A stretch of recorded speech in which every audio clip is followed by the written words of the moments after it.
So there were two attacks essentially targeting security forces, the police, and police checkpoints. One was in a district of Kandahar province. The other was in the city of Herat, which is one of the biggest, most populous cities in the country. It's one of the economic capitals. That was one of the attacks where civilians were killed, including a child.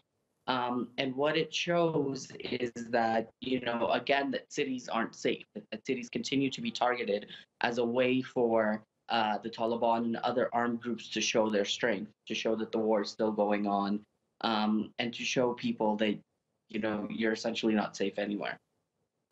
It seems at the moment as if potential peace with the Taliban is very much on hold. And then there's this added problem of the past few years, Daesh gaining a stronghold, the country having experienced Al-Qaeda as well. How important is the report of this death of this Daesh commander? We'll see exactly how important it is, because the issue with Daesh is that there are constantly reports of either the US forces or the Afghan forces taking out, I mean, I've seen reports where it's been like 10 Daesh forces a day, 12 Daesh forces a day, sometimes even 30, 40 in a single day.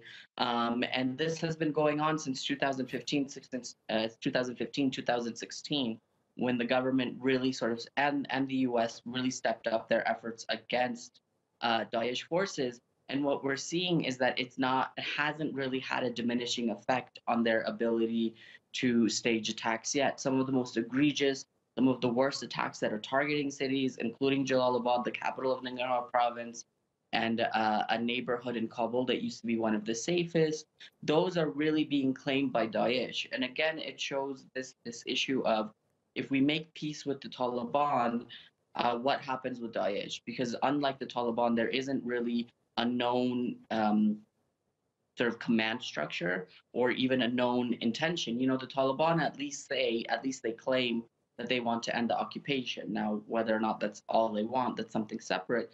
But with Daesh, the issue is you don't really know what they want, and you don't really necessarily have a sense of who their top-down command structure is. Ali, what about this situation with Donald Trump pulling thousands of American troops out of Afghanistan? There was a recent report about military expenditure from the American side and $7 to $8 billion of American money being spent trying to strengthen the Afghan Air Force, but the analysis being that actually the Air Force can't cope with the security situation in the country.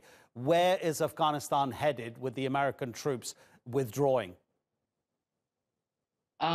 That's sort of the million-dollar question at this moment. What can, first of all, will Trump actually pull out? He keeps making these threats, he keeps making these statements. Things keep getting leaked to the media. So the question is, when will he actually sort of like push the button to begin his pullout, which is something he's wanted since 2011. He's never hidden his disdain for the war here. So the government here will really have to try and make up for that shortfall. One way that they can try and do that is to turn to regional help. But of course, within the region, there's complications because you can't trust Pakistan, you can't trust Iran, can't trust Russia.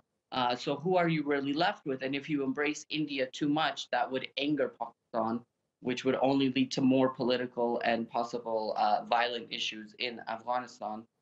So this is the question that everyone here is asking themselves. And it's been, the major issue is that no one has actually talked about this or prepared for this in the 17 years that this war has been going on, about what would happen if the US forces actually did decide to pull out. Neither the Afghan side nor the US side has ever really fully discussed this issue.